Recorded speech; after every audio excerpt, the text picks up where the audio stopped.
All right, so this knife thoughts video. All right, so this knife thoughts video is going to be a little bit of an experiment here, and I was carrying this Ontario Rat 1 earlier today and realized I think that the Teflon washer, if there is a Teflon washer in there, is shredding itself. So I'm going to disassemble this knife and hopefully fix that. So let's go ahead and get to it here. Get to the disassembly.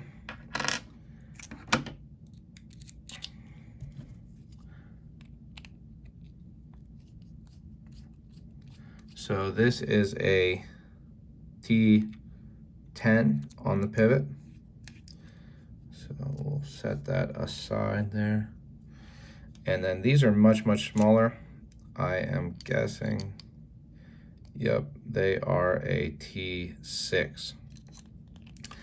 So we'll get all these out. There are a lot of them. And this has been a user for a while here. I've had several Rat 1s, and you know, everybody knows that it's a good knife. No real need for a review, I don't think. But I got this one at Walmart. They had them on sale. I can't remember, some people were getting them for like $7. I don't think I got this for $7. I think I got it for like 15, something like that. So you know, they're normally like 30, something like that. I guess maybe a little bit more now, but they were often on sale for 25, 21, 25-ish, and they went on sale for 21 at Walmart. People were excited about it. Then they went down to like 15, and then they went down to like 7, supposedly, some places. So that's like, they did that, Walmart did that with case trappers a while back, and I actually bought like a whole bunch of them. I mean, a whole bunch. I bought like 6 or 8 or 10 or something and gave them as gifts, because I mean, if you can get a case trapper for $7, it's, you know, normally a $45 knife, something like that. So, you know, I think it was a good buy, and I used them as gifts. So, you know, that way you can give a $40 gift for $7. And so, yeah, very much shredding those Teflon washers. Now, I haven't adjusted this knife either. This knife, I haven't adjusted the pivot, as far as I recall, at all since getting it.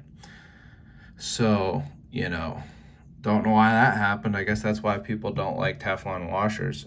Certainly, I have another knife with Teflon washers, the Spyderco Ouroboros, and these Teflon washers are like unreal thin. I mean, so thin. I don't know if they've worn down or what, but like crazy thin. In fact, I think I'm just going to take them out and not worry about it. But again, look how shredded that is. Just tearing itself up. So not fired up about that. Don't know why that happened.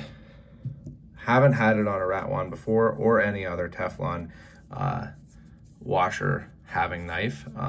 Again, I really hope that doesn't happen on my Spyderco Ouroboros. I kind of doubt that Spyderco would replace it. I don't, you know, Spyderco has given me good warranty service and not as good warranty service. So this one is fine. So now I'm trying to decide. I think I should take it out, because to make the pivots even. Now, I might regret it. It might not go all the way to tight. It might have play in it, but heck with it. Let's do it. Like I said, this is an experiment. It's a knife that I got for about $15. I've used it a lot, so we'll see. So this one's completely fine, no shredding at all, but it is, you know, just as thin. So I don't know if they wore down to that thin or if they came that thin, but I'm not really gonna do anything to the inside of this knife. I don't, you know, care how clean it is. I'm just gonna wipe it off with my thumb and call it good. Maybe I'll get that off. What is that? Oh, that's a little bit of rust, actually. Huh. I mean, honestly, it's not the most rust-resistant steel out there, but it's good steel, good on a lot of users, a lot of classic users and classic knives in general. I'll bet that's why it happened.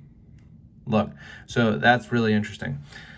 So there's some rust there, and I'll bet that is what shredded. Is that the right side? Yeah, that is the right side for the side that was shredded. So I'm guessing, I don't know for sure, but it makes a whole lot of sense to me that rust right there. And boy, maybe I'll have to get that off later or something, but I don't really have anything right next to me to try to get that rust off. I don't really want to, gouge the knife or anything, but I'm guessing that rust is what made that Teflon washer shred itself. So I'm just gonna do what I can with my fingernail here real quick. I don't really know why that would have happened. I mean, like I said, I have used this knife a good bit, but it's definitely, rust. It's not patina. It's not even what I would really call a pepper spot. It's rust. So actually, I am going to get out. I have a polishing cloth here. I'm going to start with that, see if that does anything. So this is an interesting, I got this at Ace Hardware, and I've been using it a little bit recently, but it's Cape Cod metal polishing cloths. They smell really nice. That's kind of the main thing I've got from them, but they do also work. But they have a definite like polishing compound in it, so you have to make sure you wipe that off. But I'm gonna polish this here. That's not even the side that's on. Polish this here also. Just polish that up a little bit. See if it does anything. And set that aside. And I want to make sure to wipe that off. So, some knives come with microfiber cloths. They're always useful for this exact type of thing. So we'll use this one here. This is a Rough Rider Reserve cloth. Make sure I get all that off of there. I don't think you want to leave it on there. I mean, it looks better. It doesn't look perfect, but definitely better. And then, looks like I got some up here too.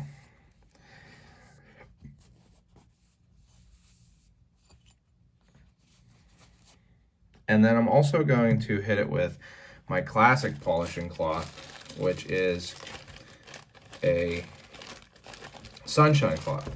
I really like these sunshine cloths. They do good stuff. So, and I even use these to strop. So I like these a lot, the sunshine cloths. We'll polish this, see if it takes any of that rust off, and hopefully make it a little bit smoother too, actually. Well, a lot smoother if I get rid of that rust.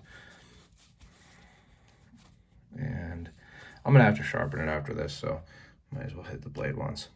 But let's put it back together, see what happens. So one thing of note, the pivot is not a D pivot. It's not a surprise. I think people kind of knew that, but just something, again, to note that it will spin. So hopefully it won't when we're putting it back together. Get this scale on here. And there are a million standoffs. So we got to get those all on. That wasn't too difficult. So big thanks. I went to check and then got busy with other stuff. And so whatever viewer recommended this Loctite thread locker stick, and this is the same thing. It's the removable stuff. So, it's not the red. Whoever recommended this, thank you. I have always put too much thread locker on because it's just hard to get the right amount out. So you just get a little bit on there and then you're good to go. It's not going to go all over the place. So let's crank these in here. And these ones, I generally do kind of crank them in because, down here, it's definitely not, oops, I did the wrong one first. Hopefully that doesn't affect anything. I don't think it should. But down here, it's not gonna tighten on the blade or anything like that. But yeah, that one was supposed to go in that hole. But, oh well, let's get a little bit more on here.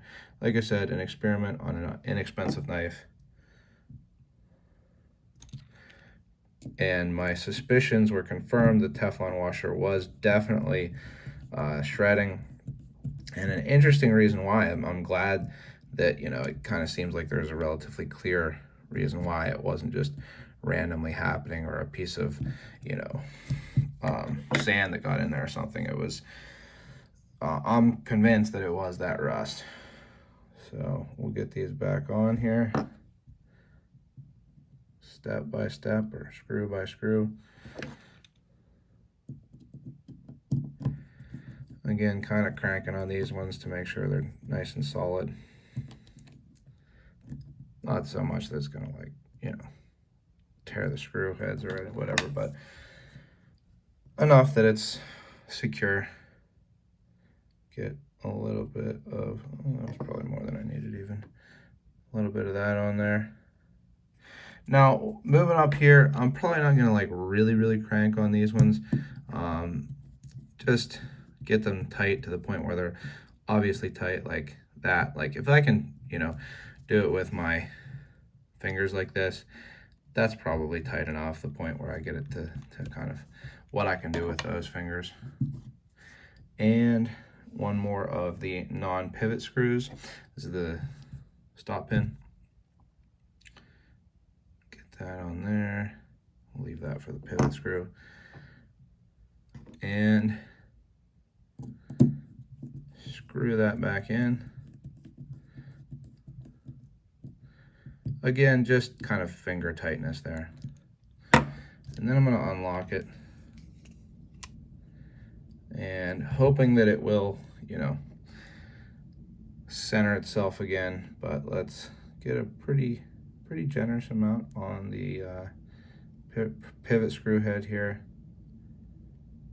so that it will hold. And switch back to the T10. Put the cap on this. And see what we can do.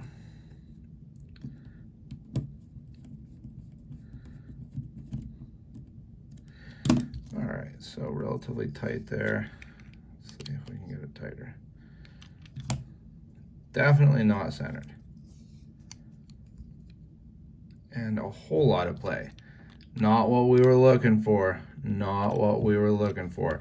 I am going to loosen this side, see if I can tighten it down a little bit more, and also put some, looks like there was definitely some Loctite on there from the factory.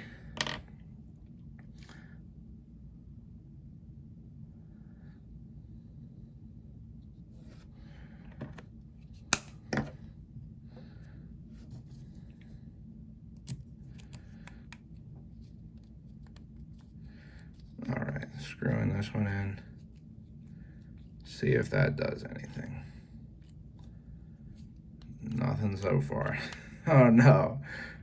Let's really yank on that, see what happens. Oh. I don't think I'm gonna be able to get the play out.